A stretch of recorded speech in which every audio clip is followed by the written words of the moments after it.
అన్నయ్య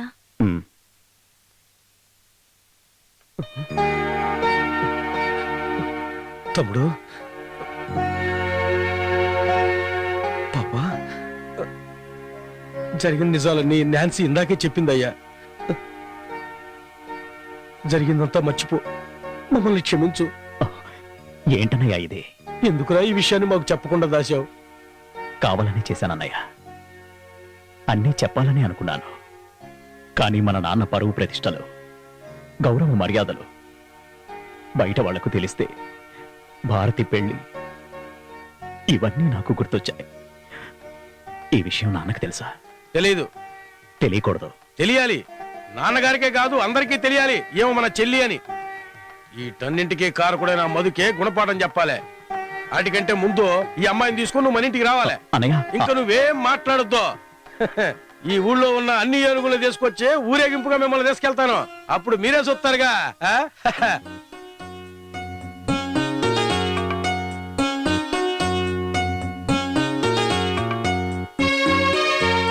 భగవంతుడా, మా కుటుంబాన్ని కాపాడు తండ్రి.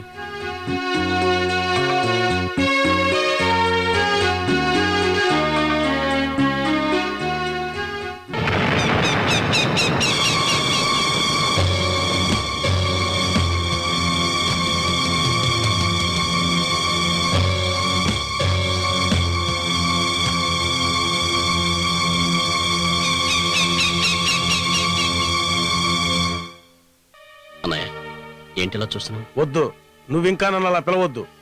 మా ఇంటి పరిసరాల్లో కూడా నువ్వెక్కడా కనపడకూడదు. అరే నేనేం చేశాను నన్ను అంటున్నారు? నాకేం అర్థం కావట్లేదు. అన్ని వివరంగా చెప్తాను. నా తమ్ముడిని ఇంట్లోంచి బయటికి పంపించింది నువ్వు చేసిన కుట్ర వల్లే కదా. అర్థం లేకుండా మాట్లాడతారేంటి? అర్థం లేకుండానా? నా తమ్ముడు అన్ని విషయాలు చెప్పిన తర్వాత తెలిసింది నీ గురించి. చిన్నప్పటి నుంచి మా కుటుంబంలో చిచ్చు పెడుతూనే ఉన్నావు. నువ్వు మా తమ్ముడి స్థానంలో మా ఇంటికి వచ్చి మమ్మల్ని అందరినీ మోసం చేసి అక్కడ ఉండాలని అనుకుంటున్నావా? అది జరగదు. అన్నయ్య మీరు ఎన్నైనా అనండి, కానీ మీ అందరినీ మోసం చేశానంటే మాత్రం నేను తట్టుకోలేను. అది నేను భరించలేను. నేను మీ వంశంలో పుట్టినవాడిని. ఆపు, నా ముందు ఇంకా నువ్వు నాటకాలు ఆడొద్దు. నేనిప్పుడు వెళ్లేది ఇంటికే. అన్నం పెట్టే చేతిన్నరికే నీలాంటి నీచుడి ఆటలు ఈ రోజుతో ముగిస్తాను. అన్నయ్య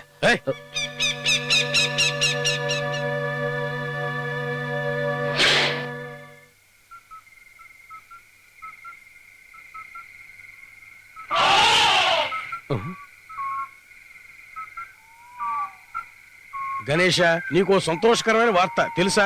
తెలియకపోతే విను. దేవా ఇంటికి తిరిగి వస్తున్నాడు. మన అందరం కలిసి వాడిని వెంట పెట్టుకు రావాలి. నువ్వే ముందుండాలి. ఏంటి గణేష మాట్లాడు? అరే నువ్వు గణేష్ కాదా?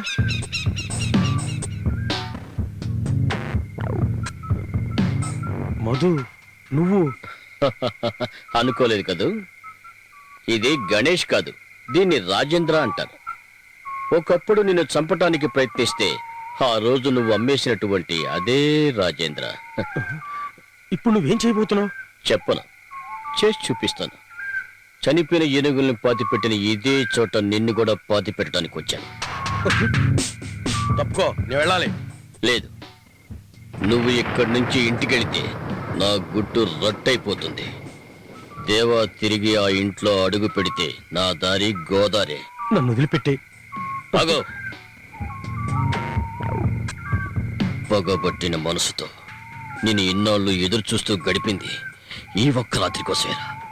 నువ్వు చెప్పినట్టే అన్నం పెట్టిన చేతిని నరికేస్తున్నాను. నిన్ను చంపేస్తారా? మధు! రాజేంద్ర తన దంతాలతో నిన్ను చంపబోతున్నాడు. కానీ గణేష్ చంపినట్టుగా అందరినీ నమ్మిస్తాను. రే రాముడు, తీసురా.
తలుపు మూసాయి.